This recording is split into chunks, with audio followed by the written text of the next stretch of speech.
স্কিনের জন্য খুব একটা হেলদি নয়, ততটাই ব্যবহার করো যতক্ষণ তোমার প্রয়োজন, যতটুকু তোমার প্রয়োজন।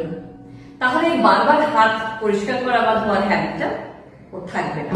এটা একদিকে যেমন ভালো, আরেকদিকে তো ওর জন্য ক্ষতিও করছে স্কিনের জন্য। তো এটা আমরা ওকে বুঝিয়ে বলতে পারি।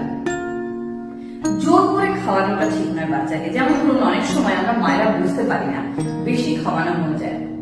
আরো বেশি এটা প্রচলন হচ্ছে এখন, যেমন দেখা যাচ্ছে যে বাচ্চা খাওয়ার সময় হয় টিভি দেখবে নয় মোবাইল দেখবে।